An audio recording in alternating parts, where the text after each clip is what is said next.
Subscribe करा, bell आयकॉनचे button दाबा, सोबत शेअर करायला विसरू नका।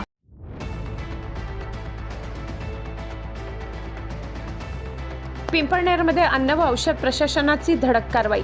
लाखो रुपयांचा गुटखा व वाहन जप्त, 2 संशयित पोलिसांच्या ताब्यात। महाराष्ट्रात बंदी असलेल्या गुटखा आणि सुगंधी पान मसाल्याविरोधात सुरू असलेल्या विशेष मोहिमेत पिंपळनेर येथे अन्न व औषध प्रशासनाने मोठी धडक कारवाई करत लाखो रुपयाचा मुद्देमाल जप्त केला।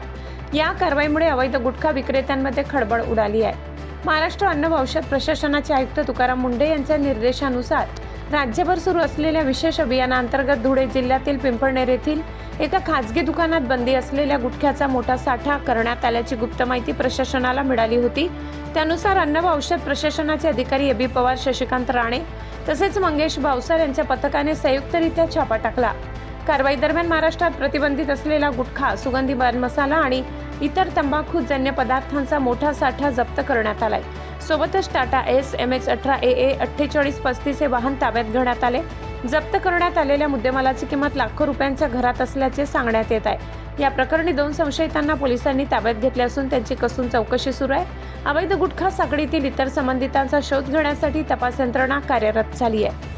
राज्यात बंदी असलेल्या गुटख्याच्या अवैध व्यापाराविरोधात प्रशासनाचा हा मोठा दणका मानला जात असून आगामी काळात अशा कारवाई आणखी तीव्र होणार असल्याचे संकेत प्रशासनाकडून देण्यात आले।